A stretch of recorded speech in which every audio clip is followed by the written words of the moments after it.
Hey everybody, this is Geneva of Geneva's Closet Talk Show. How are you doing today? Hey to all of my subscribers and the people out there, please make sure you like, share, and subscribe to this video. Like and share this video and subscribe to Geneva's Closet if you haven't already done so.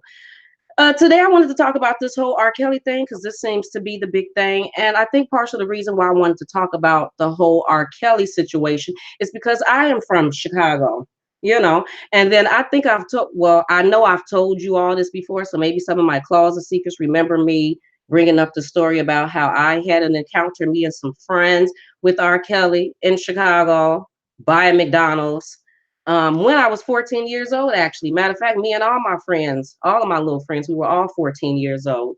But this docu-series that's in 6 parts, I believe. Two came on Thursday, two came on yesterday, Friday evening, and two will be coming on tonight, actually the final two on Lifetime. And I thought that the documentary was very dark, sick, and twisted. I mean, it really put you in the mind of a pedophile. It really did put you in the mind of a pedophile. And I think, in addition to that, it kind of gave me a backstory, I guess, a little bit on R. Kelly. I wouldn't say in totality, because I actually think there's a whole lot missing from that story. A whole lot. You know, like, where was the mother at when all of this was going on? Did she know? Did she not know? You know, some of the things that happened when he was younger. Where was the fathers at? What was the relationship with the fathers? Because based on R. Kelly's brother, because we found out that there's four of them. There's the older sister, Teresa, and then there is Bruce Kelly, the one that we seen in jail. Then there's Robert Kelly, and then there's Carrie Kelly.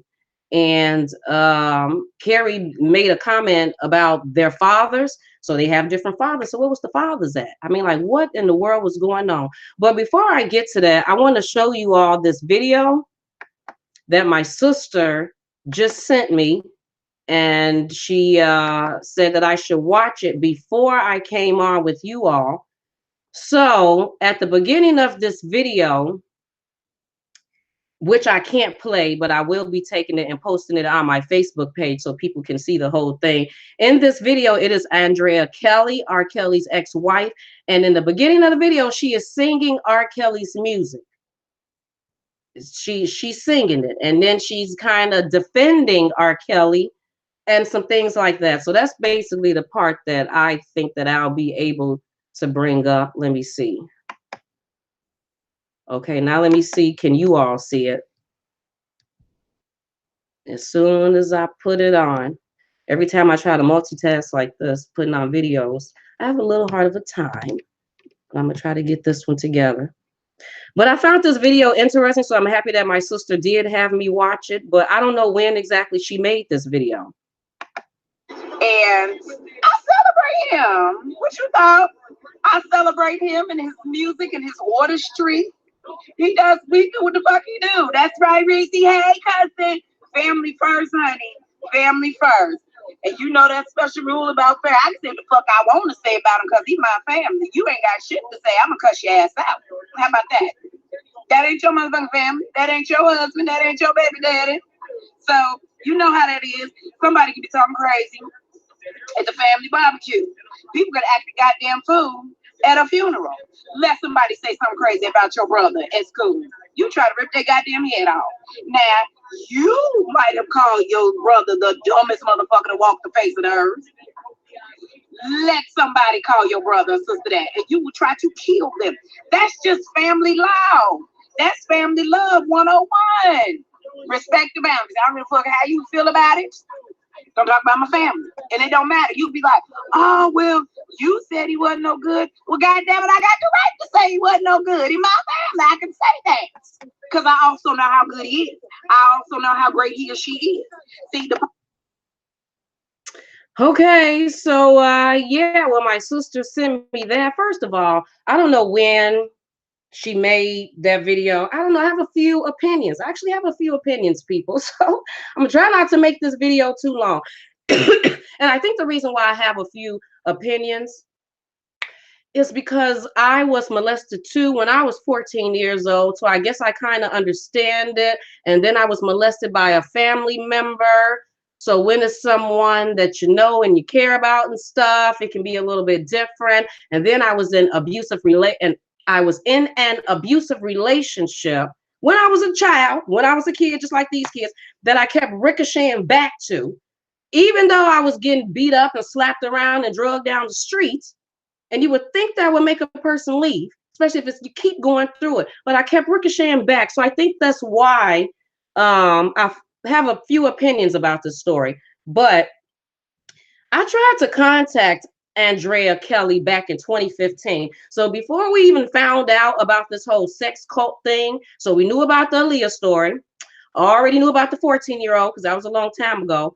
But yeah, in 2015, I tried to contact Andrea because I wanted to interview her. And the reason why I wanted to interview her is because I already felt like that she had a backstory. I felt like it was something else going on. And the reason why I felt that way was because of one of R. Kelly's children. They had came out a few years ago because I think R. Kelly has 2 daughters and a son. I think that's what he has. And one of his daughters' name is Jaya Kelly. And it ended up being revealed in about 2014, 15, that his daughter, Andrea Kelly, had turned transgender. And she no longer wanted to be called Jaya Kelly. She wanted to be called J. Kelly. And I remember following her on her Instagram page and seeing, her not really dressing like a girl, looking more like a boy, and then going through this transition. And I seen how Andrea was very accepting of it.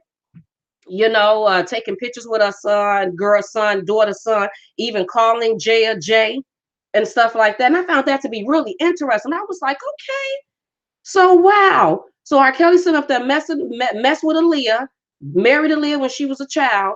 Then you send up here peeing on 14-year-old girls, and then go figure that your daughter now done turned transgender. I questioned that. I wanted to know what happened. Had she been molested? Was there some things going on in the household that she had seen that possibly made her turn that way?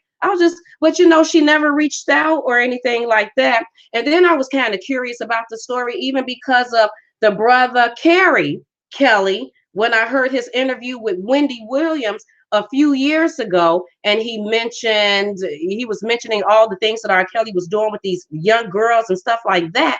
I was like, oh wow, so this is a deep story. This is pretty deep, the things that was going on. But then we ended up hearing from, in this docuseries thing, then R. Kelly did an interview with Tavis Smiley, if I'm saying that right, because I know it was Travis or Tavis Smiley, saying that he was molested from the ages from 7 to 14.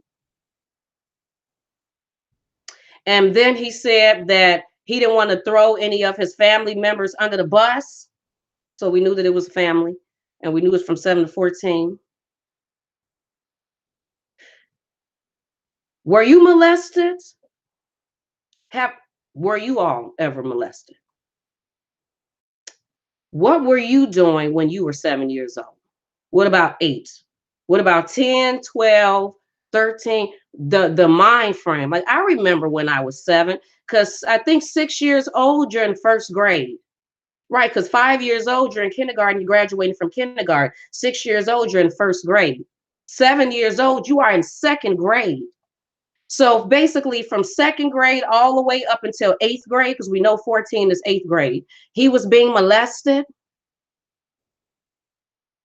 by a family member that you thought that you can trust. But at the time that this is happening, the words that his brothers, Carrie and Bruce, used to describe him, R. Kelly in his younger years, they called him timid and quiet, and he was just like just an introverted, shy child. And then to be molested from second grade all the way to 8th grade by a man or a woman. I wonder what can that do to a child at that age? I mean, like all the sexual acts that could have been done to R. Kelly at that time. Like what was these people doing to him? What were they making him do at that early age? Because now we're talking about whoever did this to him, their mind wasn't right. They were some sickos. So what was you making this child do from second grade to eighth grade? What were you instilling in his mind? Just like R. Kelly said in that interview, those were thoughts that he was never supposed to have.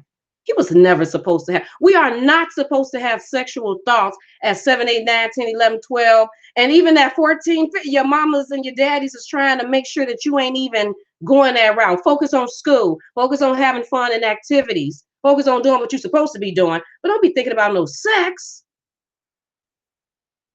The things that was instilled in his mind at that time that even he said shouldn't have been there, festered for a long time. I think that that's pretty sick in itself that he had to go through that. And then, just like anybody that's molested, if you are a victim of being raped and molested, what do we tend to do? We tend to make excuses, justify, blame ourselves for it happening. Maybe it was something that I did. Maybe I had the wrong clothes on. Maybe I was laughing and talking too much. Maybe, and we tend to blame ourselves. I wonder if that's what he did. I wonder if he justified or made excuses for what his family members did to him. I wonder if he said to himself, maybe I did like it. Maybe the person that was molesting him told him that he liked it. They looked at his little penis. It's the sickest thing. At 11 and 12 years old, catching an erection because you're bothering this poor child. And maybe they said to him, see, you like it. Look at that. Look at that. Because you caught that erection, you like it. And maybe he questioned that as a child. Like, do I like it? I mean, I don't think I like it. I mean, I don't think that I wanted these things to happen. I mean, but I did catch an erection. I did have an orgasm. I wonder, did that person, those people, manipulate him and say, obviously you like it because you didn't tell nobody. You never told nobody to try to stop it from 7 all the way up to 14. You never told anyone. So maybe he questioned himself with that. Maybe I did like it. Maybe I did want it to happen. I feel like he had a long time to make excuses and to talk to himself and for him to try to figure out what was really going on. I think that he did that so much that he brought that over, transitioned that over to the girls. I think that he tells himself that obviously they wanted it. They obviously want it because they haven't left. They keep coming back. So since they keep coming back, then that means that they want it. It couldn't be too bad.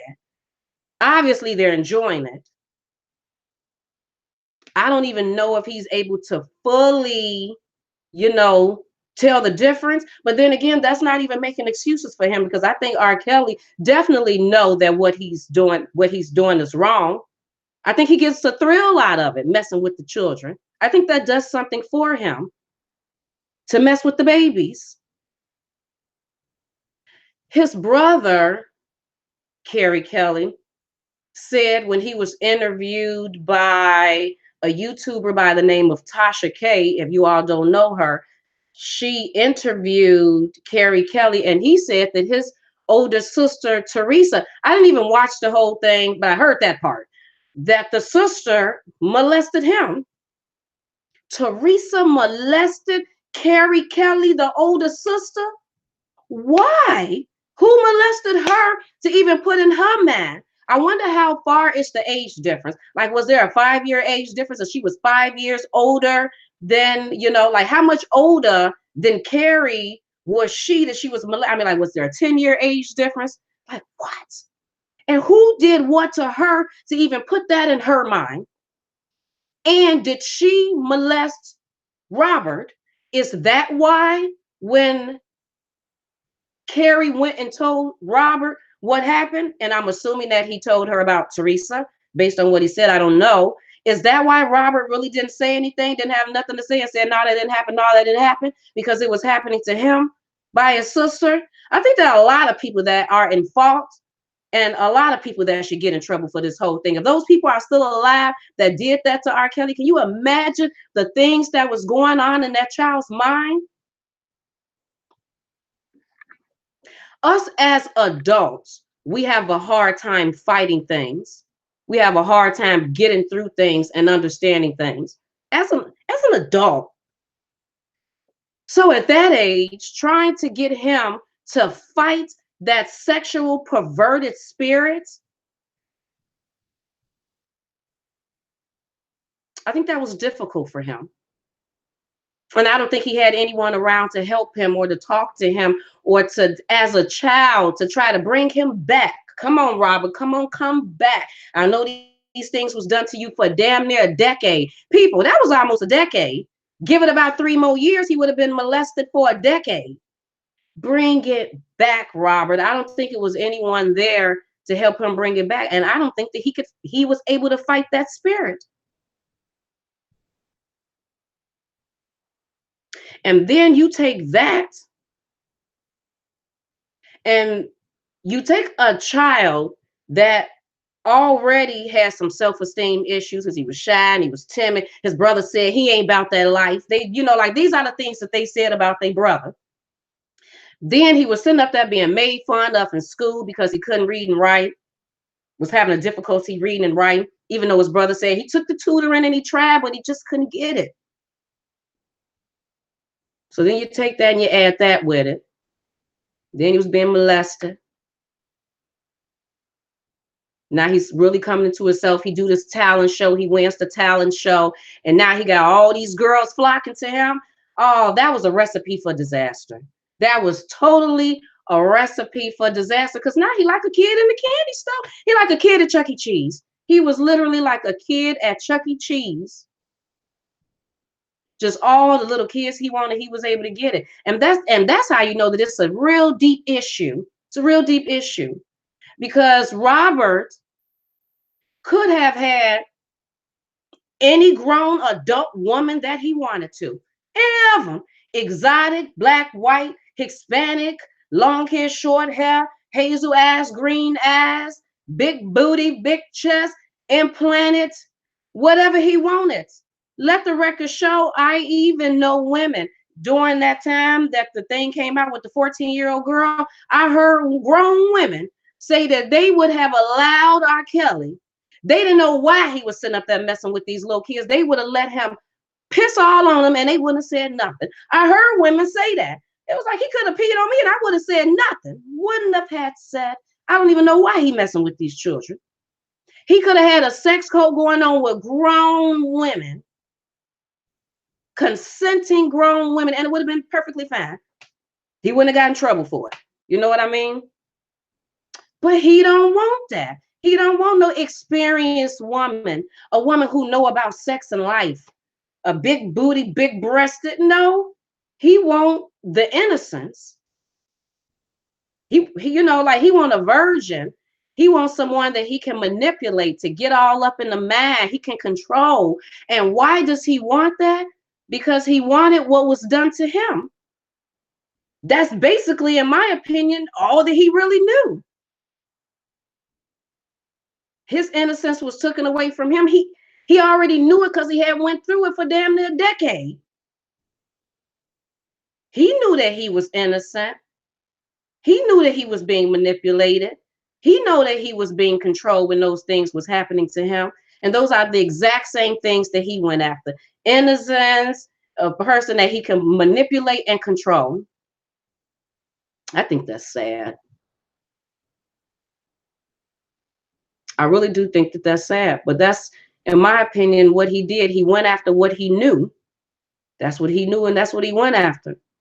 And there's a lot of people that, because there's a ton of people that's been molested, men and women who had certain things happen to them. And because of their experiences, they would never put themselves in that experience again. And they would probably be overprotective with their children to make sure that those things don't happen to their children. But people, we live in a world where things can go either way. I've said this before. I've said it before.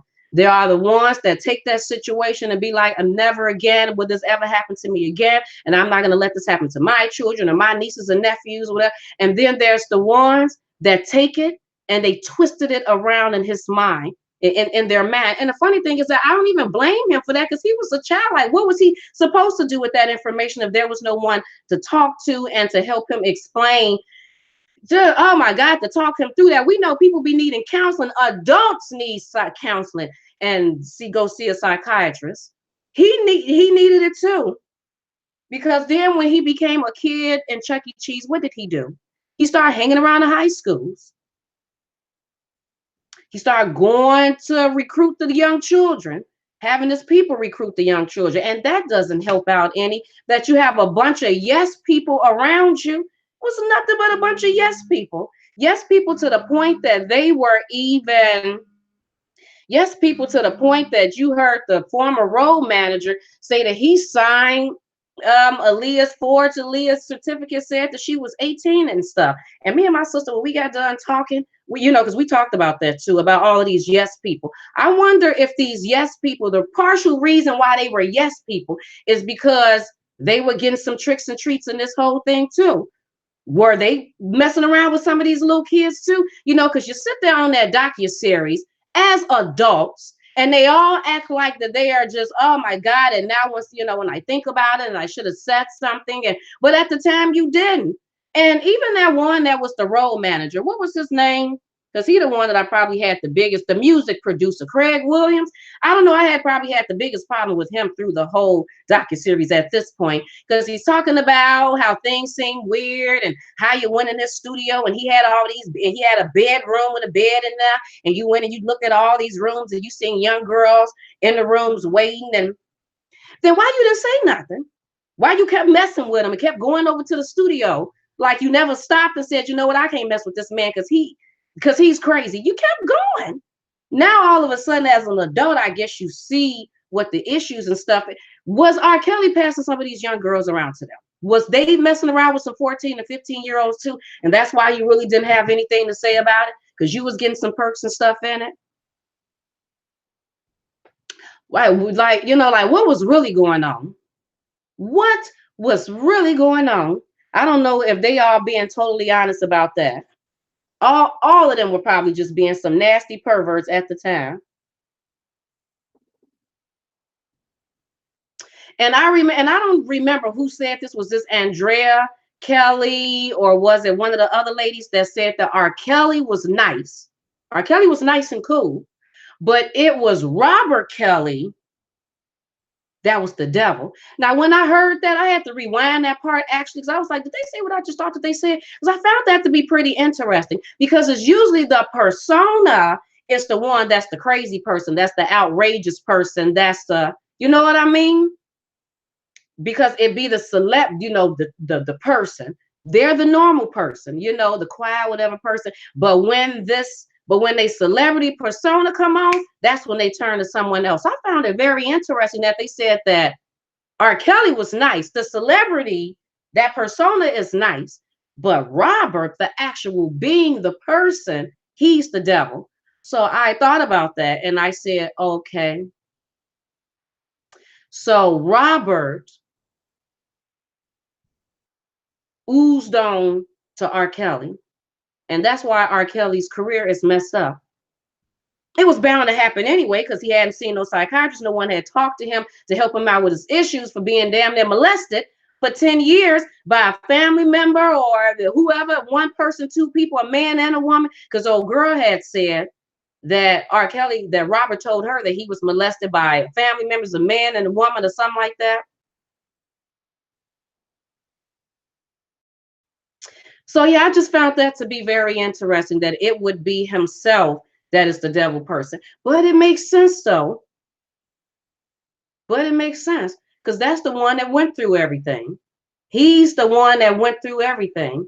And there was no way that he was not going to be able to ooze that on to now the rich and famous R. Kelly that can have any teenager that he wanted. So all the that sexual perverted spirit oozed on to the celebrity. And in the celebrity world where you can have whatever you want, That's what he did. He had whatever he wanted with the kids, and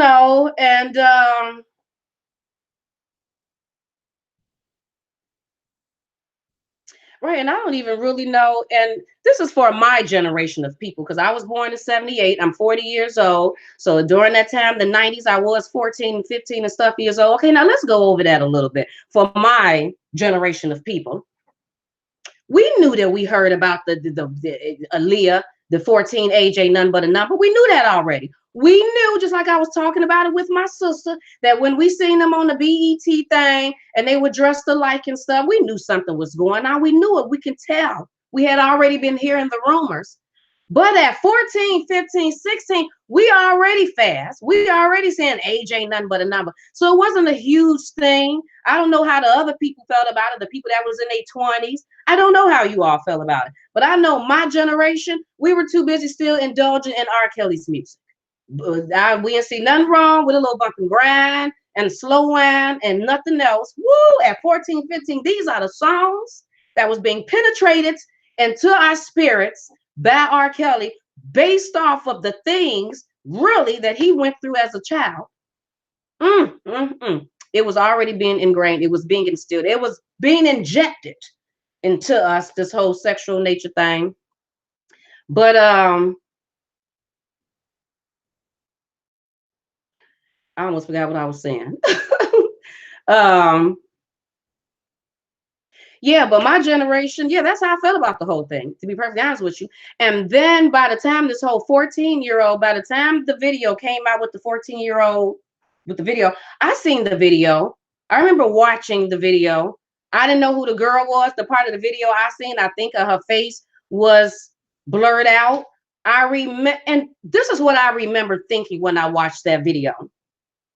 Even way back then, I remember thinking that it's some deep stuff going on with R. Kelly because the light-skinned girl that was in the docuseries who was talking about that she had sex with the 14-year-old too, and she was in the video downstairs in the wooden room that she called the Colorado room.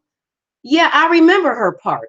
And I remember exactly what was going on with her part. I remember her being bent over on a office chair and R. Kelly having her butt cheeks spread wide open, all up in her booty. I don't remember them having sex not at one time.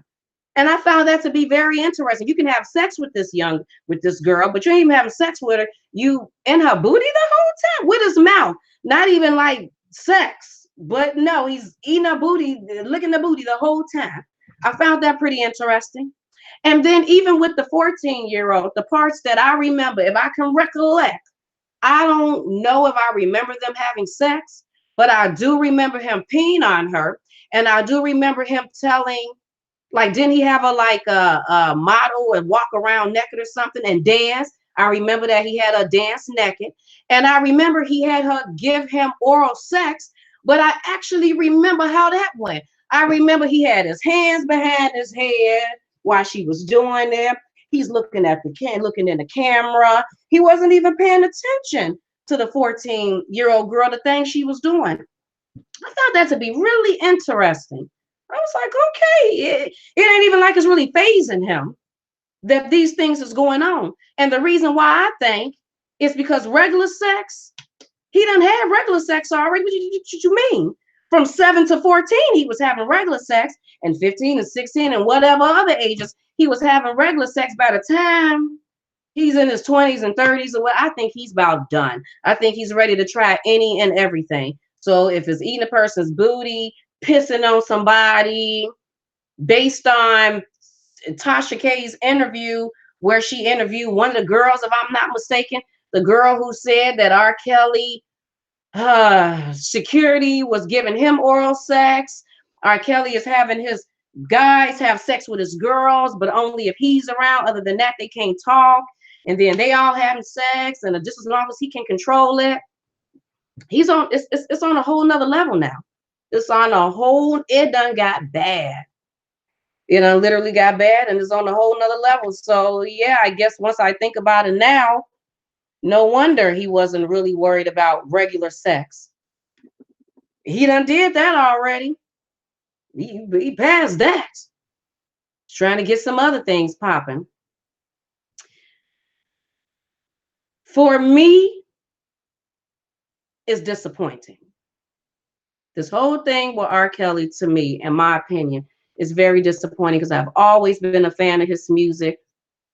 I want to continue to be a fan of his music, but then there's a part of me that fights with that because I know what he did and I done been through it before, and it's not cool.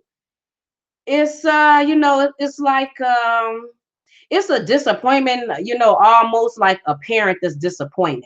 Like, really, you could have had anything. You could have had it all and you just messed it up.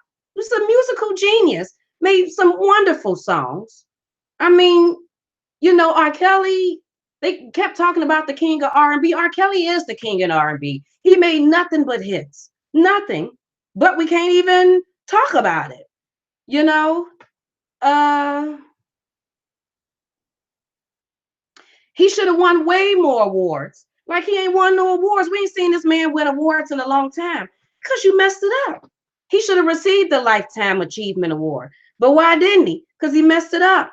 He should have been making more songs. We should have seen more songs and videos. He should have been collabing with more artists, writing more artists' music. I'm pretty sure he would have wrote some fabulous songs for these new artists and stuff that's out now. But he can't because he messed it up. And that's the disappointing part about it. Such genius got messed up. Messed up. And who do I blame first? The people that sat there and did it to him. Where would his mama at? Did his mother know anything that was going on? Did he feel comfortable enough to go and talk to his mother? Where were his mama and daddy at? He obviously had no one to talk to, no one to go to and say these things are going on. I am disappointed in them first. I'm upset with them first. Then him for not having enough strength to try to fight them spirits. To just know, even though you went through them things, you still got to know that it's wrong. Even though it was done to you, you still know it's wrong. You know it's wrong, Robert. You knew it was wrong.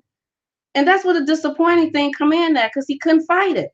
He could not fight it, and he had no one around him to try to help him fight it. But then by the time he's R. Kelly, it don't matter anyway. He paying people, they gonna kiss his booty anyway.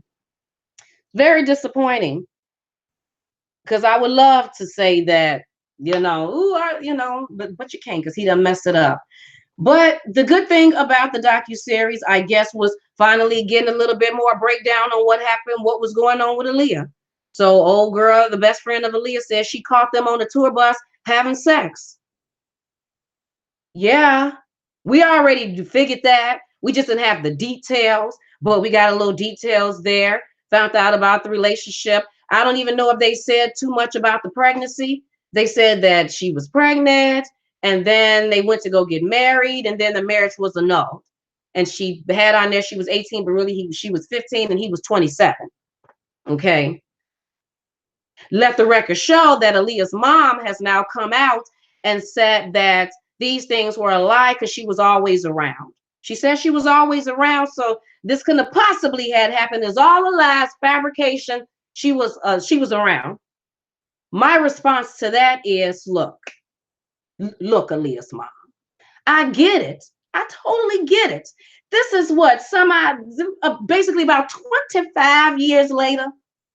25 years later, since about 1993, when we first started hearing about this marriage and to R. Kelly and all of this other stuff, 25 years, it's bad enough that she probably got to hear things about her daughter with the whole Jay-Z, Damon Dash, Beyonce, Illuminati, all of that type of stuff. She probably already don't want to hear that. But then for this to get brought back up about 25 years later, now people are going into details. It wasn't no real details and stuff back then. We heard a little something, neither here nor there. We don't really know how they spun that whole story with Aaliyah and the marriage thing. We didn't really know if they got married at 14 years old. I'm thinking maybe the documents was forged, the way that story was being spun. But, so I didn't really know what to think back then. But now we got people coming with details. People are grown now. They're actually telling what's happening. I think that she got a problem with that. I think that, she don't want her daughter's name dragged through the mud again, and she passed away. I mean, like, you just don't want that. And for that part of it, I get it. But we're not stupid. You know, the public, us, the sitting back watching this whole thing, we ain't stupid. And that makes absolutely no sense. And don't make yourself look dumb trying to take up for your daughter, thinking that you're speaking to stupid people, because like I said, that makes no sense. Because if you was around all the time, you didn't have nothing to say about your daughter singing age ain't nothing but a number. Because I'm just confused on why you would let a 12, 14, how old was she at the time, sing age ain't nothing but a number. Why that song? Did you not have nothing to say about it? Did R. Kelly, Robert manipulate that situation? Oh, this is what the industry want right now. This is what they're doing. It's going to be perfect for her career. It's okay. It's not a big deal. Or were you just not around and you found out about it after the fact? How the hell were they having sex if you were around all the time? So where were you at when they were on the tour bus? You were there and you just didn't know that they was. How did she get pregnant? How did that even happen if you were around all the time? And the biggest thing, how did they get married in Maywood, Illinois, when she was 15 and he was 27? And Robert's tour, who was he? Tour manager, I think that was his name, Demetrius Smith, was able to forge a document and put on that she was 18. You should have been there. You should have seen that. You should have known what was going down with that, but you wasn't there, mother. So Aaliyah's mother, I know how you feel. I mean, I know this is just not cool for you to have your daughter's name dragged through the mud again, but this time seriously, because we're getting details. But don't make yourself look bad trying to take up for the situation, because then you just end up coming off like a liar. Just end up coming off like a liar. Like we don't. You was like she's all over the place. Another good thing about the docu-series was that girl, the Spanish girl, Lisette. What was her name? Lisette Martinez.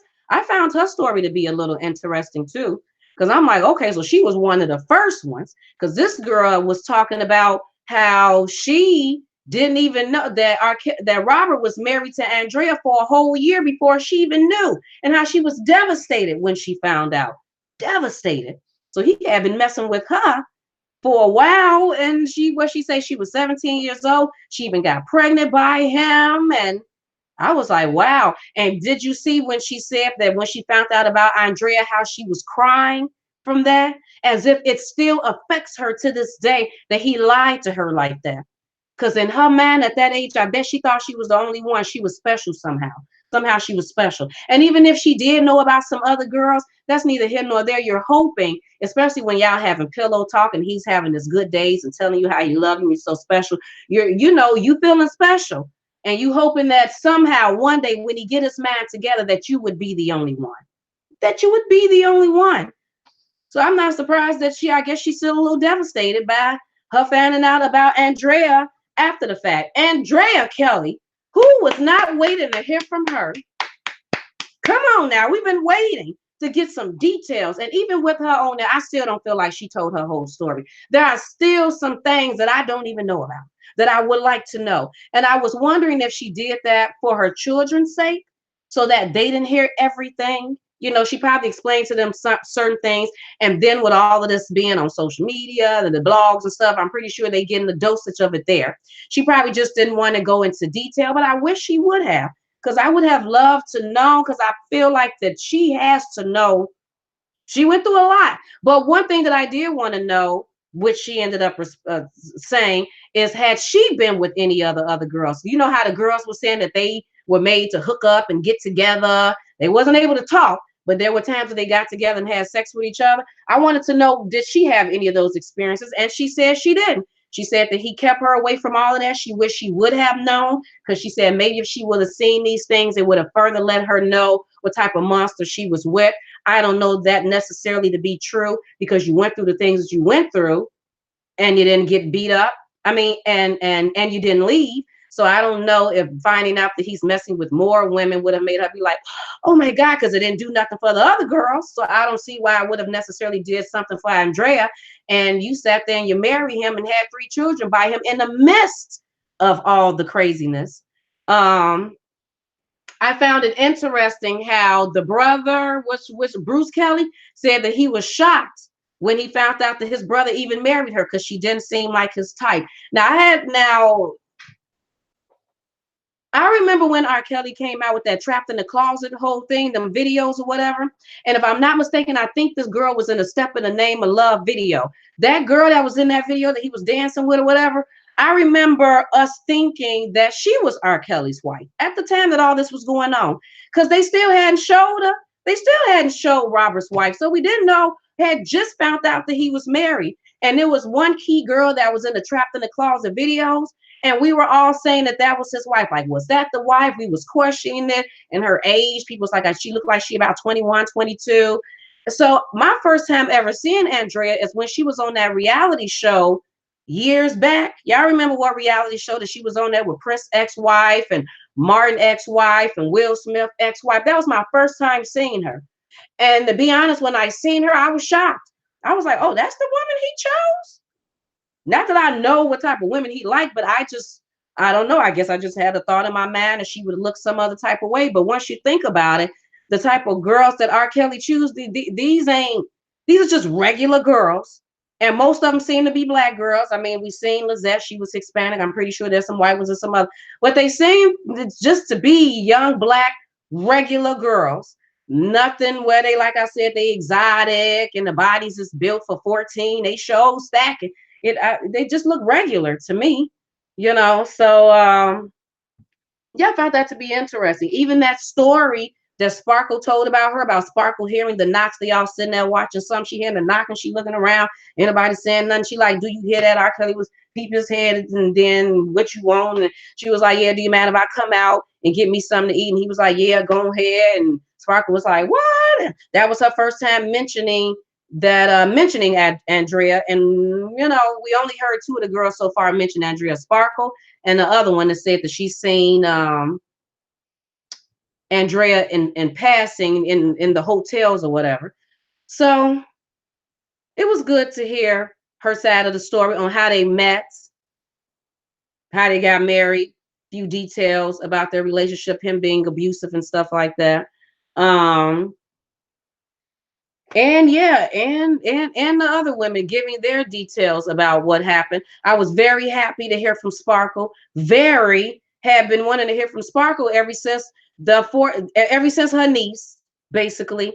Because when we found out about the 14-year-old and what R. Kelly did to her, that's when they let us know that was Sparkle's niece. And we was like, what? Sparkle? Who made the music with R. Kelly? What? And then you never heard anything from her. So it was good to hear from her and her tell us the type of person who Robert was, who she said is very controlling. He's a genius. He's a genius, very detailed, but also very controlling. But I think that when she first got with him, she perceived it in a genius type of way. Oh, he's a musical genius. Yes, he's very controlling and detailed and all of these things, but it's because the career, he sells music, is doing, selling these records. But not realizing how that transferred over to his real life and relationships and other things that he did. It was nice to hear from her, to hear, the whole incident with her niece and how she introduced them together, which I don't think that when she originally introduced him, she didn't think anything bad. She said she was around. Then that first time she came to the studio and seen her 14-year-old niece there by herself, like, what you doing? Or I'm just meeting up with him. I think she started questioning things there. And when her niece said something about going, that Robert was having a party and because she said she basically, I guess she felt a certain way about it. She should have just stuck with her instincts. But I think there was a part of her that was like, I don't think it's cool that my niece is sitting up here hanging out and going to his house and stuff, because I know how Robert and his women and the girls, but this is Robert. Robert ain't finna. I've been working with Robert forever. I know Robert. And not only that, my brother-in-law, my niece's father, works for Robert. So no, girl, go ahead. I ain't even gonna worry about that. So I can just imagine how shocked she was when she seen that video and realized what was really going on. I bet she did seriously kick herself and blamed herself, knowing that it was because of her that even happened. If she wouldn't have never introduced her niece to him. Well, she was doing it for the career. He helped her career. His career was booming. He helped Aaliyah's career. Aaliyah was young. So why not, so why he can't help my niece's career? So it makes sense why she did it. It makes sense. You know, it's a celebrity, you know, careers. But you know, I guess you just got to stick with your first instinct sometimes. If your instincts tell you something is off, we sometimes be like, it's probably nothing. It's probably just me overdoing it. And obviously it wasn't, because look what ended up happening. To the point that that other girl, the light-skinned girl, said that because she'd been having sex with Robert for a long time, and then after the war show, all three of them have sex together, and she realizing how much the 14-year-old know exactly what's going on. Ain't that something? How long had he been having sex with the baby? How long? These just little, oh my goodness, that's just horrible. It's just horrible. How long had he been messing with that child? Mm, mm, mm. It's sad. It really is sad. And then what did it do to her? Because that was my sister question. What did it do to her life? I mean, like, was she okay after that? Did she get counseling? Was she out there bad? We seen, like my sister said, we seen what it did to Aaliyah. They turned Aaliyah out. The celebrity R. Kelly, the celebrity industry turned Aaliyah out.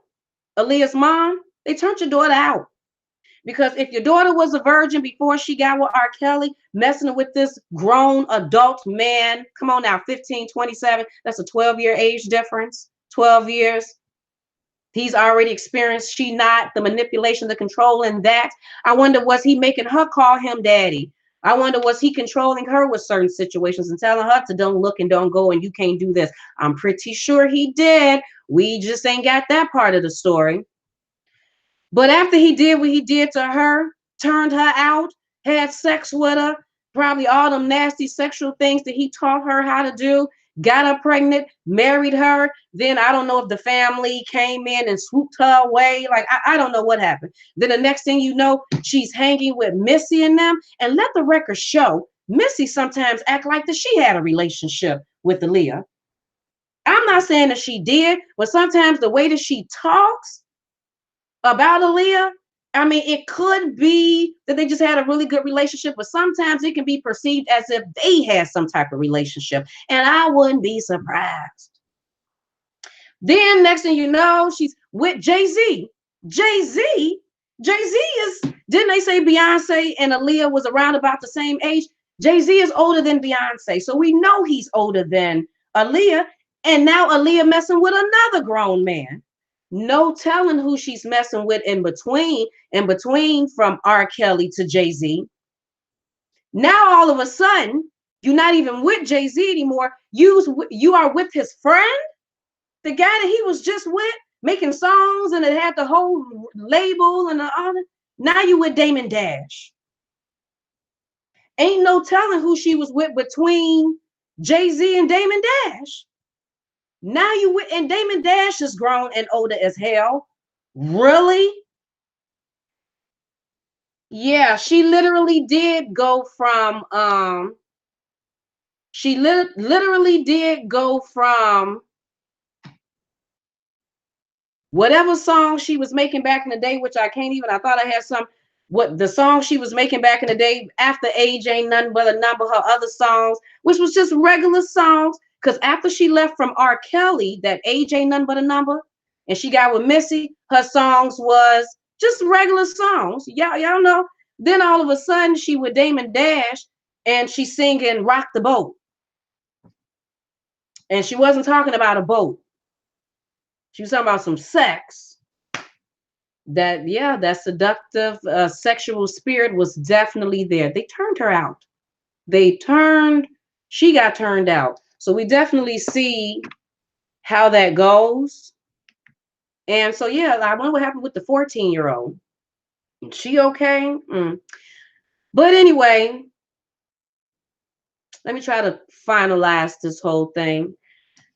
I know that I talked to some of my closet seekers about this, my little incident with R. Kelly back when I was 14 years old in 1992 in Chicago buying McDonald's. Like I said, it's something with him and McDonald's and basketball. When they said that in the docuseries, I was like, that's true. That's true. Because I had always heard, and this is from, so R. Kelly, the projects he stayed in was on the South Side. He went to Kenwood High School, which I could have sworn they called it Kenwood Academy, if I'm not mistaken. That's the same high school that Michelle Obama graduated from, which is on the south side on like 55th or something like that. And I was on like 87th and 88th and stuff in Chicago. My family had already made mentions, my cousins, my guy cousins, that they had met R. Kelly, talked to him before, and he was supposed to be coming over to play basketball. Now I'm like, okay, whatever. Robert is coming over to play basketball. Okay, all right. Believe them, but didn't really believe them, whatever.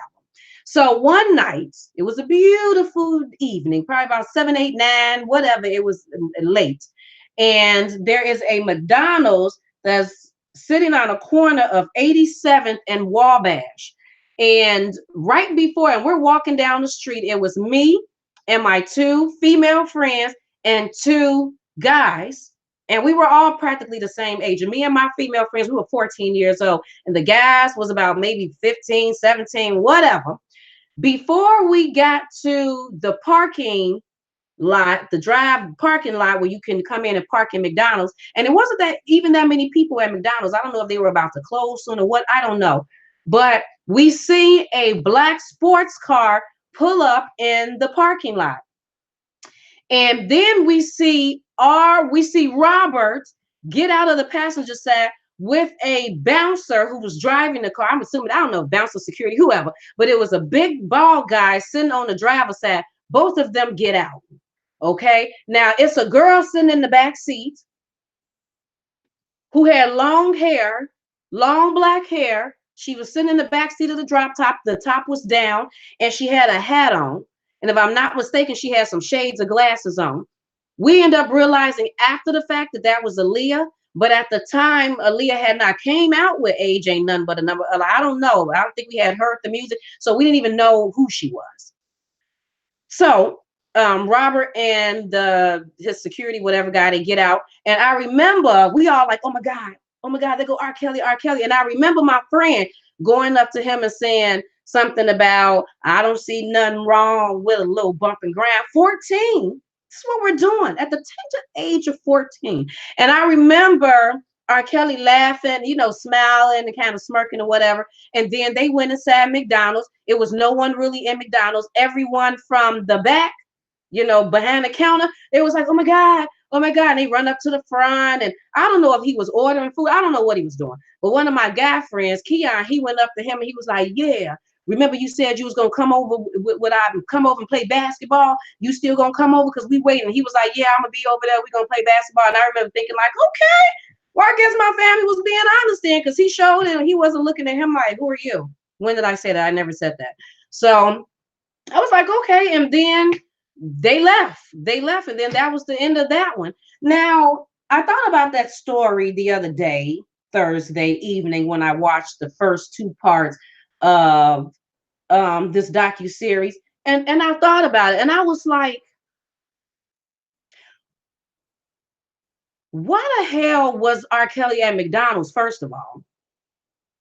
Second, why would you park the car? You think a celebrity like R. Kelly would not have parked the car. If you really want some McDonald's, you think that you would have stayed in the car and let your security go in and get the McDonald's. 1. 2, everyone would have stayed in the car and you would have just went through the drive-through. So no one can see you and stuff. But he literally, parked the car, left Aaliyah in the car. Then I wondered about that. Did you tell Aaliyah not to get out the car? Was that one of them controlling moments? He was like, you stay in here. You stay back there and don't you leave. I'll be right back. Like why she didn't get out? I wondered about that. I thought about that. Like, why is he going up in McDonald's? Like, why would you go in there? Was he looking for some little kids that time? And I honestly believe that if it wasn't for my 2 little guy friends that was there, and I don't know, maybe Aaliyah being there to secure, I don't even know.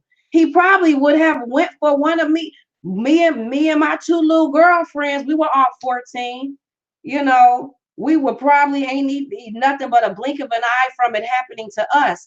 Which with me thinking that then makes me go a little further with that.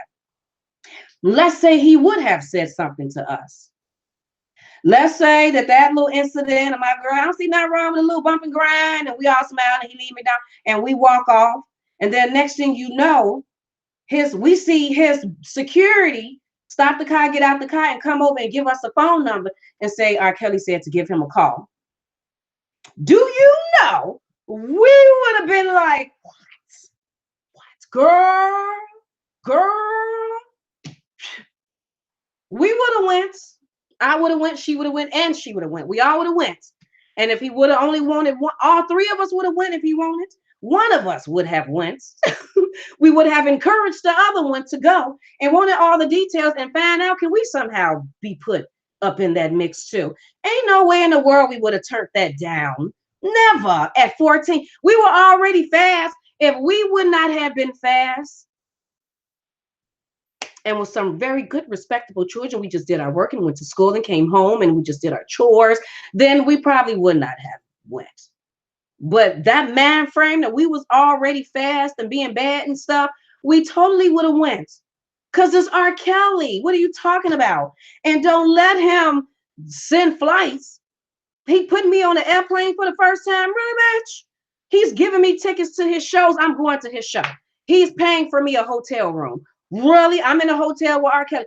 I'm in the studio with R. Kelly. Oh my God. He's right there singing. I can't believe this. I'm sitting here looking at R. Kelly saying, oh my God, I can't believe. What are you talking about? There are adults that would act like that right now, to this day. Now, I'm not talking about back in the day, right now, and maybe not with R. Kelly. It can be another celebrity. It can be any other celebrity that you like and you are a fan of. Right now, as an adult, you would go. Stop playing games. A lot of you would. And then if Ara would have then came up at 14, 15, while I'm sitting in the office listening to his music in awe, like, oh my God, and asked for a kiss and says something about have sex, of course you don't want to have sex. Of course you don't want to bring that into it. You just want it like you're a child. You might want to have sex. But this is R. Kelly. He's grown. He's an adult. You're a child. You may not do these things, but he does.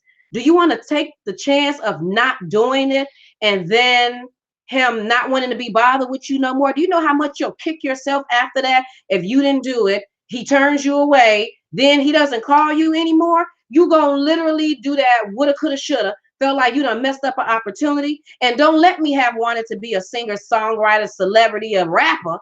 I'm really gonna feel like I done messed up my whole career. I'll be 20-some years old thinking about that time when I was 14, 15 years old. R. Kelly asked for a kiss or some booty, and I didn't give it to him because because I wasn't ready yet, and how I could be famous right now if I would have just did that way back then. I mean, come on now, people. The mind plays tricks on you. The mind. We all have been in certain situations. It may not be this exact same situation, but we all know someone that has been through the situation, something kind of similar. You have been through something, not exactly, but around we know. I think the only people that would sit here and not understand any of these things is men, not all men, but men. The woman that would say that they've never been in an abusive relationship, they had the best upbringing in the world, and they don't even understand how a person can deal with that. And then the ones that who were in some type of abuse or craziness, but they noticed them signs real quick and they got out of it. Those are the ones that do all of that talking like, I picked up them signs real quick and I left. So you didn't see them signs and you didn't know to leave. Everybody is not as strong as you are, boo-boo. Everybody ain't got that mind frame. Some of us in this world are weak. Some of us have low self-esteem. Some of us have already felt bad and stuff about ourselves, and all we've been waiting for is for someone to uplift us and kiss our booties and make us feel special and boost our egos. There are a lot of us. Everyone can't be as bright and as smart and as put together as you are in every situation at every age and stage of their life. You able to see it, know exactly what it is, target it, and get yourself up out of there before it affects your life. Not everyone on that level of y'all geniuses that would have never dealt with them things. Well, maybe not you, and never say never, because then next thing you know, you found your child, your niece, your grandchild going through that situation, and somehow you are then in it thinking about, I remember when I said I would never, and now I'm sitting up here dealing with this, not basically with me, but with these other people. I understand about molestation because I was manipulated and molested at 14 years old by a family member. That to this day is still kind of crazy for me because it is a family member. This family member is still alive, and I love my family. So it's hard for me to, even at 40 years old, still, so it wasn't completely shocking for me to see Lisette Martinez as a grown woman thinking about what happened at 17 and still feeling some emotion in that.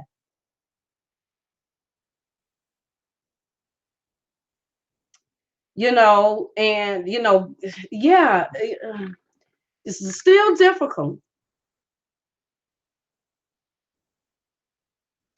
So I'm, like I said, I'm not surprised at how the women responded and handled, because people would just be like, because one of the things that my sister said was why these women didn't really seem like they were devastated over the things that happened to them. They were kind of just, randomly talking about it. You seen some tears about it, and then not tears because they was so devastated that it happened. But you know, I think everyone handles things differently. I think that when you're a victim, you start blaming yourself and you start making excuses on why these things happen. And those are some of the things that you use to try to medicate the situation, I would say. You understand what I'm saying? To try to make it not as bad, just to justify it. I don't fully even know how to explain it, but I don't think that these ladies are hurt. I mean, are not bothered by it. I think that they are not everyone. I mean, I think that money played some parts of it too. But then again, I can't even fully say that on why they kept dealing with Robert. If he's locking you up and he won't let you eat for 3 days and you're sitting up there just drinking water and peanuts and he slapping you around because you disagree with him and you got to call him daddy and he making you sleep with his friends and he's treating you this way, then you would just be like, well, then why didn't you just leave then? Why didn't you just leave? It must be the money situation too, because money and celebrity. And I do think that that kind of plays some parts in that. I think that plays parts with these celebrities, period, that's dealing with these men cheating on them and stuff. Like, for instance, what is her name? Tammy Rivera or whatever her name is, that's married to Waka Flocka. Why she keep dealing with that? Why? Why? Because you so in love? Is it really because you are so in love? Or is it a little bit of not wanting to give up them perks? There are certain perks that you may have to give up if you stop dealing with Waka Flocka. And if you give up them perks, you just may be leaving some way for some other woman to come up in there and get them exact same perks. And now you sitting up there like Taraji P. Henson on acrimony, looking at another woman with your stuff, spending your money and driving in your limos and on your reality TV and doing them things. And I think that that be the thing of, they be like, maybe I can change him. Maybe I can give him a little time. Maybe he's just going through a phase and things will get better after time. But then again, that's not always the case because look at Tiny. Tiny is not dealing with T.I. cheating because of the money and the celebrity status because she already a celebrity. She ain't got to be with him. Especially my generation, we already knew who Tiny was. We already know who she was from Escape. Knew her before I knew T.I., to be perfectly honest with you. I think she got some self-esteem issues. I don't know if she was talked about a lot. I mean, I remember when she first started Escape, they talked about all of them. They called all of them girls gremlins. They said they looked like gremlins and they was ugly. I don't know if she had been talked about before that. I don't know if she got self-esteem issues. She feel like she can't find another man. You just that much in love. You just don't want to leave him. It could be because I was in an abusive relationship as a child at 16, but from like 16 to 19. 16, 18, 19, off and on in this relationship, and me staying with him, me keep ricocheting back to him after all the things he did to me, had absolutely nothing to do with him being a celebrity because he wasn't. Had nothing to do with him being rich or just having a lot of money because he did not. He was an average Joe, just an average guy. And it was love. It was love. It was me remembering who he was when I first met him, hoping that I can get that back. It was me thinking that maybe I can change him. It was me feeling sorry for him when I heard his stories of the things that he went through in his life. And me, these are all these manipulation things, partial stuff that they said in that docuseries, which I understand. Me feeling sorry for him and then feeling like, well, maybe I can change him, maybe I can help him. These are bad things that have happened in his life. I mean, anytime somebody can slap you, beat you, they turn around and start crying, apologizing. I didn't mean to do that, but I just did. I just got so many issues because of things that I went on in my life. And you sitting up there holding your face with blood and stuff coming out of your nose. And the next thing you know, you feeling sorry for him. It's no longer about you and that he just slapped the bejeebers out of you. It ain't even got nothing to do with you. You feeling sorry for him now. You crying with him, and baby, it will be okay. And I understand, and I love you, and I will never leave you. It just reminds me of what's love got to do with it. That type of stuff. That type of stuff, people. But overall, I think that because no one is stupid, I think that some of these ladies are going to have to sit in their truth, just like Ayala. Is that how you say her name? Because she wasn't playing games on the thing when old girl couldn't say her name right. Ayala Van Zant, Ayala, whatever.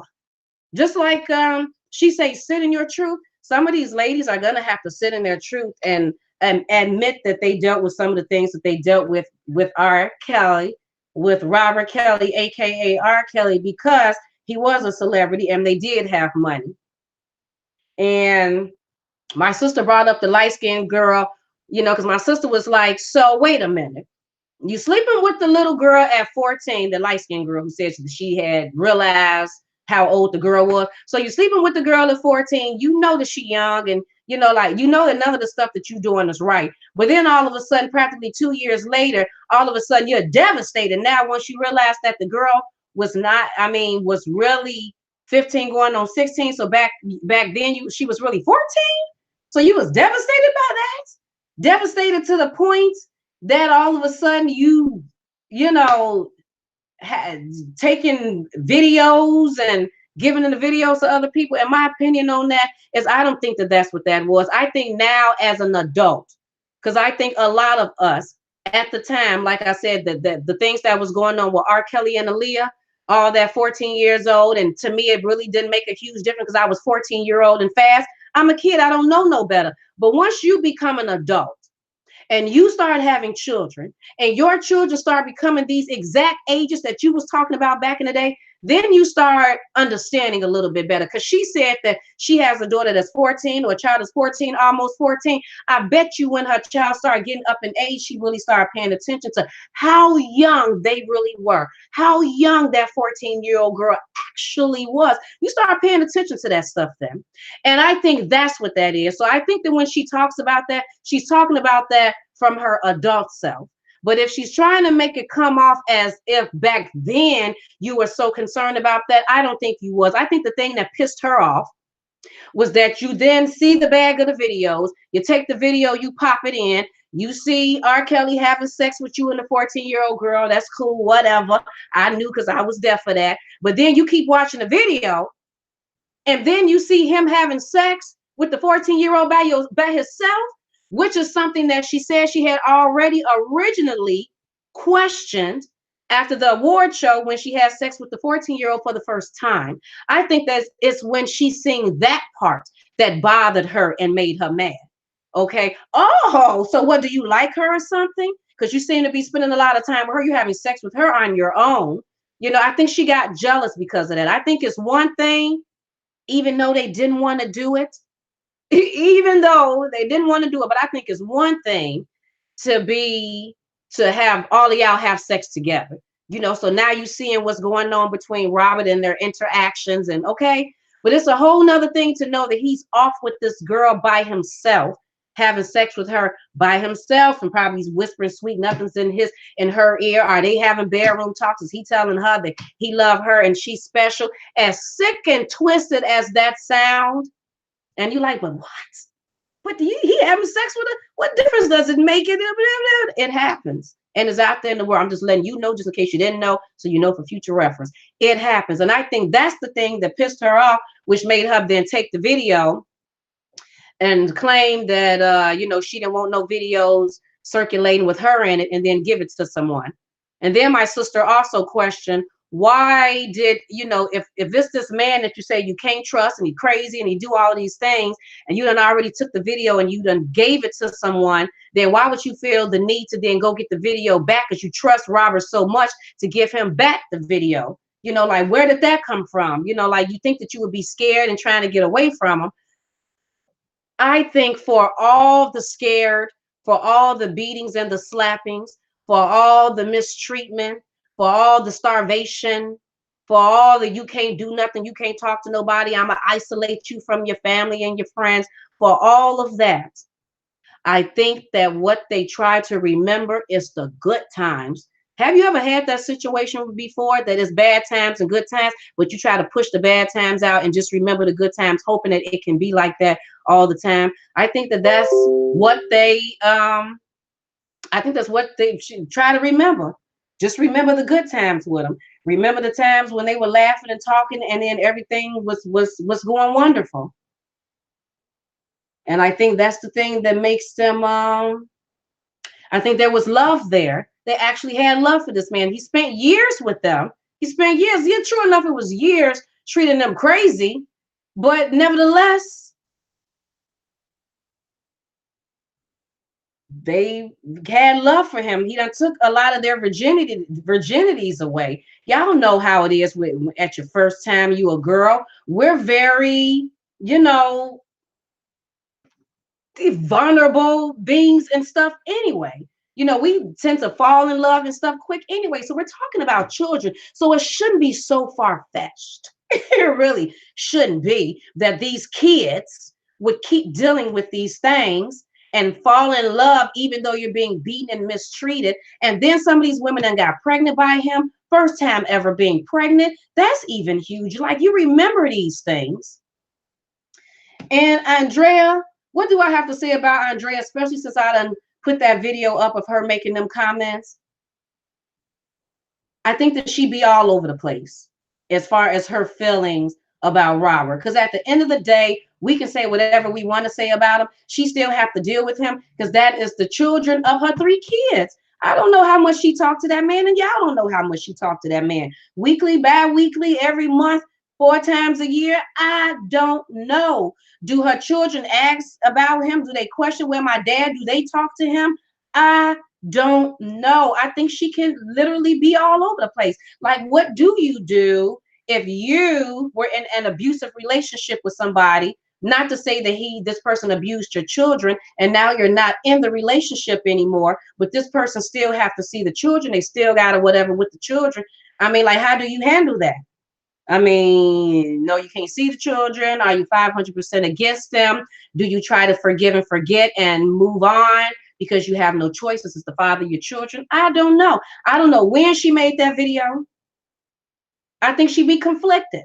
I think she's about as much as conflicted as I am being molested and manipulated and molested at 14 years old by a family member. And the, of it, that I can't get the words, that part, I think that she deals with that.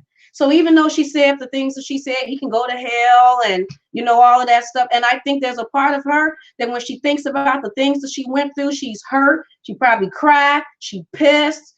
And he can go to hell. But then when she thinks about the part of Robert that she first met, and he was a sweetheart, and they was laughing and talking and going out, and he was, affectionate, and he said, "Can you teach me how to read?" I think that she remembers that. So it's hard if it's not your story. It's definitely hard if it's not your story. But I just wanted to try to bring a different dynamic and stuff to this whole thing, because for overall, people just saying that he's a sick pervert and stuff. And yeah, he do need to go to jail. Ultimately, Robert Kelly needs to go to jail. But he does not need to just go to jail. He needs severe counseling. He needs someone to talk to that 7 and 14-year-old child. Someone needs to talk to that child. No one has talked to that child. That child is still in there, still stuck trying to live an adult life, making stupid decisions, not even using his adult mind. Someone needs to go and find that 7 and 14-year-old, them ages, and talk to him and let him know that the things that happened to him was wrong and it shouldn't have happened. And there's no way that you can twist that around in your mind and justify it to kind of make it seem okay. Well, maybe you did want it and you like it. He needs counseling.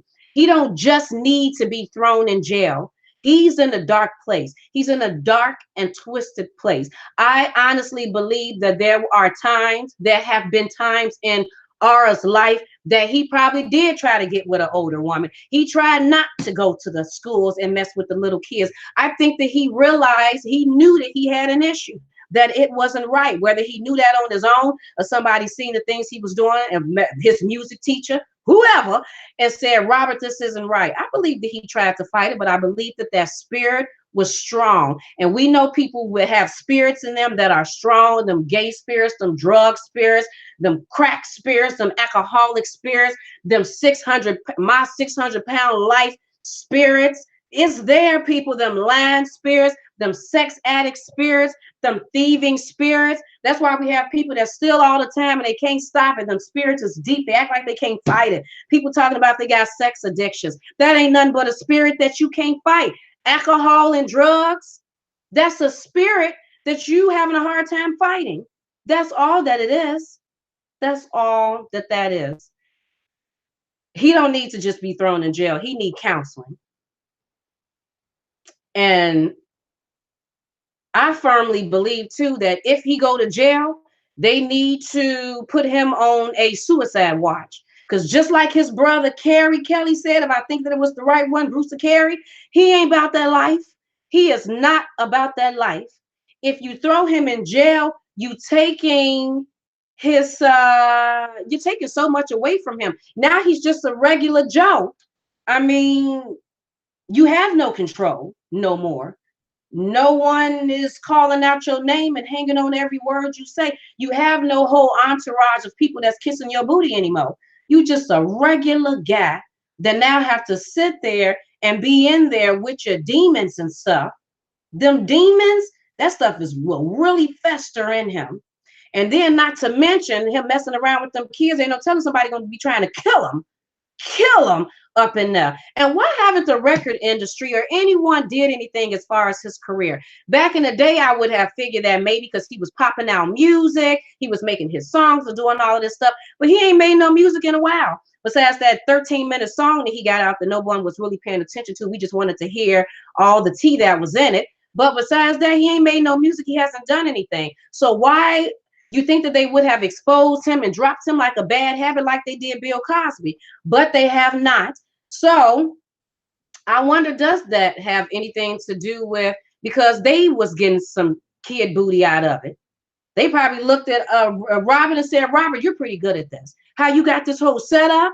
You got a whole dungeon thing in your home, room set up everywhere, even at your studio. You know how to get the girls. Your guys know how to go out there and get them. And you even have your girls go and recruit them. Robert probably sending them some girls. He probably got a batch of girls sending them to the record execs. And that's why they ain't got a problem with it, because they know that they done dibbled and dabbled with the babies. They done dibbled and dabbled in the babies. But it's something weird with that. There's something very weird, especially because he ain't making no music now. So it's not like he bringing you money, or is he doing something that I don't know about? Are y'all talking about the residuals from when they do play his music that I don't even hear all the time? It's not like I hear his music being played all the time. So is it that y'all getting residual pay? Is it, I don't, what is it?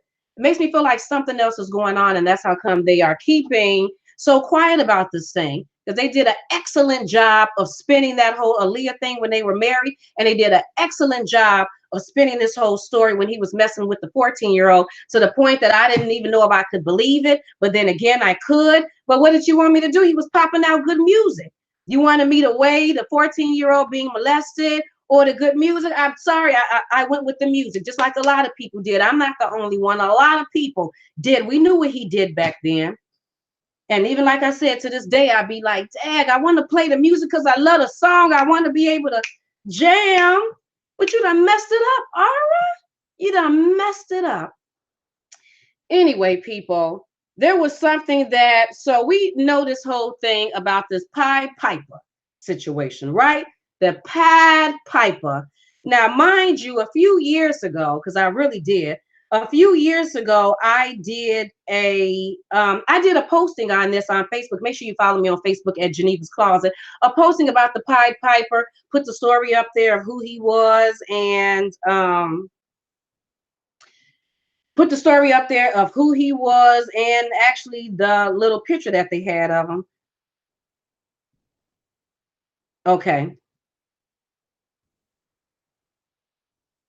So I went on Wikipedia again to read what it says the Pied Piper is. The Pied Piper is a story out of the town Hamelin, Germany. So this is a story from Germany.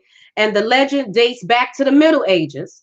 The earliest reference describes a piper dressed in multicolored clothing, who was a rat catcher hired by the town to lure rats away with his magic pipe.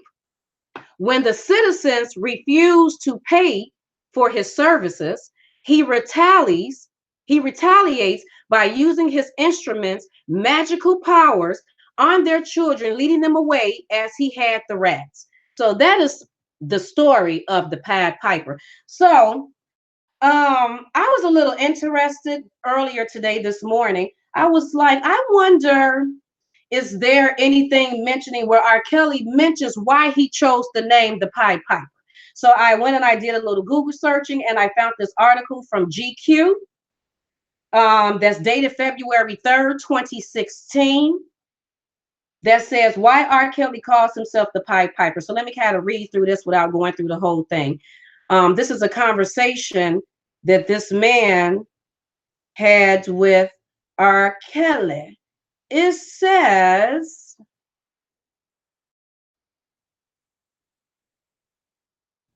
so he asks R. Kelly about why he chose that name in so many words. I'm going to take this link and stick it up in the bio section so you can read it for yourself. You read the whole article.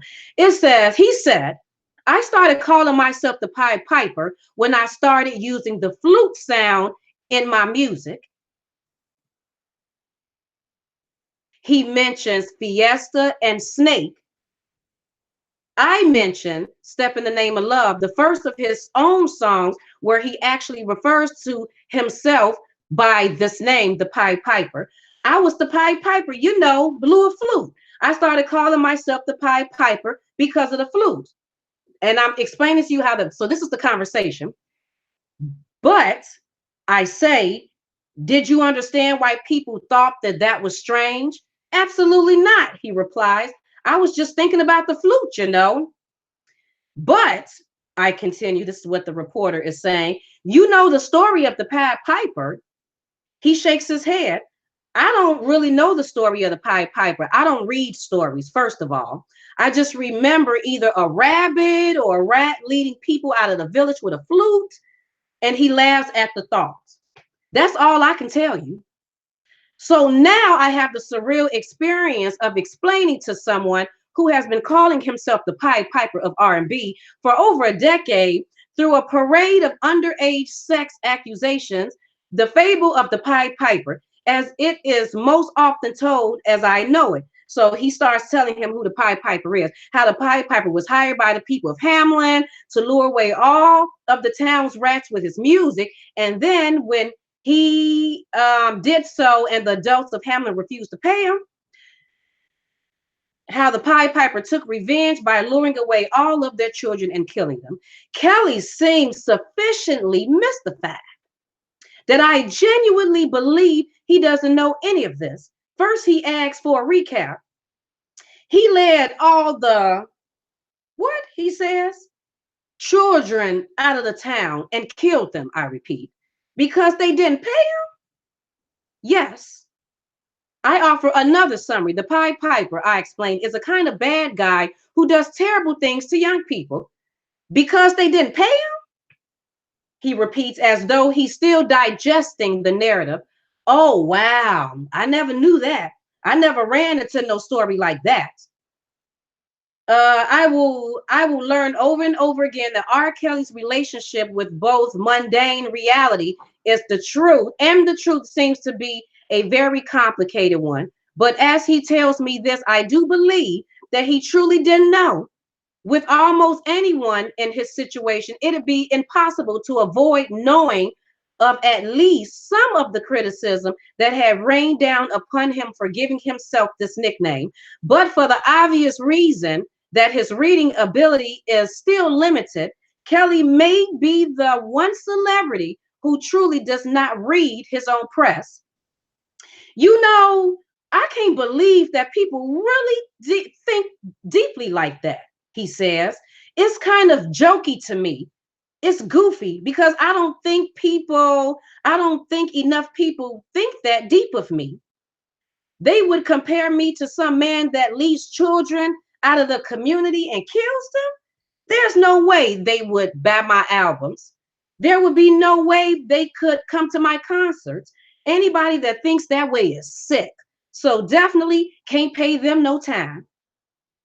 Then the reporter tried to explain it's not so much that people think Kelly is literally the Pied Piper, just that they thought it was a strange and insensitive choice of imagery considering the circumstances. But for R. Kelly, the roads between not understanding something and then feeling misunderstood and then feeling indigent, whatever, indignant are all short, quickly traveled, and soon he's had enough of this nonsense.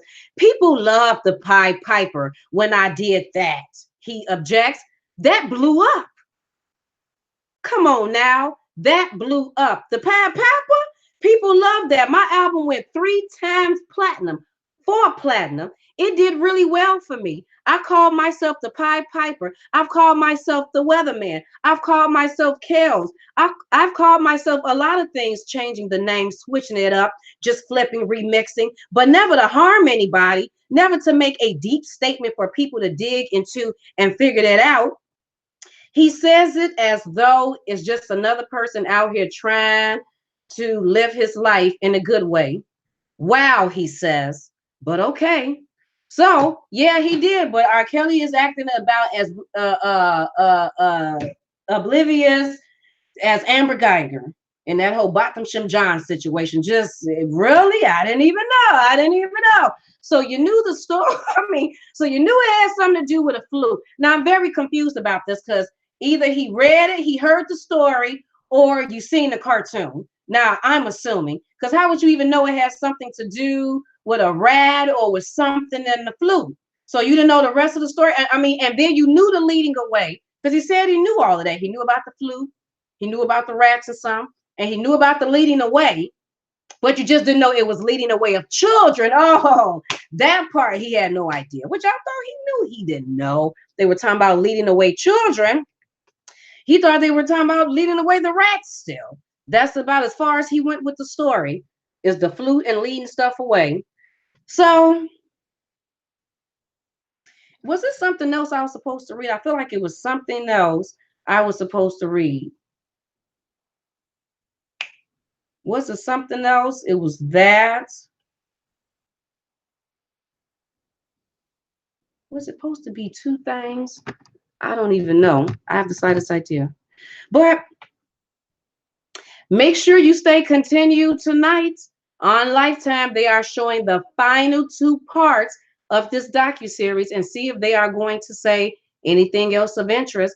But at this point, I don't think that they need to only be checking into R. Kelly. They need to be checking into Charlemagne too. Charlemagne from the Breakfast Club. Y'all need to check into him because old girl, she's on Instagram. Y'all know that she's on Instagram constantly posting about her situation with Charlemagne. She even had her little documentary that came out. If I'm not mistaken, you can see that on YouTube, right here on YouTube. You can see that. That didn't even come on TV.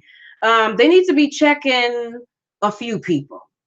They definitely need to be checking a few people, but see if we're going to hear anything interesting about this whole thing. But anyway, people, make sure you like, share this video, and subscribe to Geneva's Closet if you haven't already done so. Also, make sure you follow me on Facebook at Geneva's Closet. I will be back, people, so we can talk about the rest of this thing and some other things that I wanted to talk to you all about. This is a very sad, unfortunate story. Not only for the ladies, but for R. Kelly, for his sister, for his brother, for all of them. It's unfortunate across the board. Wrong is wrong, and wrong will always be wrong. Just because you were raised in a home of killers, and all you seen from the age of 8 to 16 was people getting cut up and sliced and everything else, you know there's parts of you that, I mean, you know that that's wrong. You know that's wrong and it's disgusting and it's evil. Nevertheless, you grow up and you end up doing the exact same thing. It's wrong. It's wrong. True enough, your family was wrong for raising you around that and putting you around that and instilling that in your mind that you can even, your man can even try to play with that. The devil can come up in your mind and try to play with that and be like, it's not too bad. They did some things wrong. They deserved it. These people really don't matter. You know what I mean? Then the next thing you know, this person who was watching their family kill people from the age of 8 to 6 to 16 years old has always been into computers, love computers, always been into it as a child, grow up and find out that that's their thing, end up making some machinery, hit the jackpot of genius, become rich and famous. I mean, well, not necessarily famous, but become rich and known or whatever. Do you know what that turns into? Now you got a rich serial killer out here killing people, cutting up their bodies and burying them in their home. Got the butler and the security and the other family members walking in the room like, oh my God, you done killed them. And they cleaning up the mess. And everyone is hiding everything because they already know you got an issue. They already know. It's wrong. It's wrong. Wrong is wrong. But the fact of the matter is that everyone has a story. Everything comes from something. And sometimes it's nice to just tap into where that comes from. Even if it's for future reference, because you meet somebody or you hear a story later on, it's always good to know where things come from. I'm huge on that. Huge on backstories.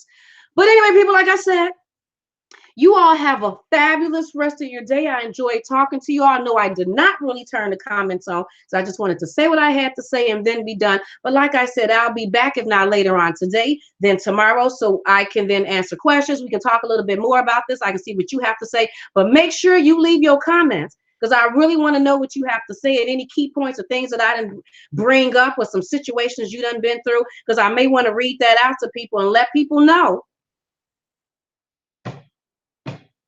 Talk about it. We just need to talk about it, people. But you have a fabulous rest of the day. I will talk to you later, people.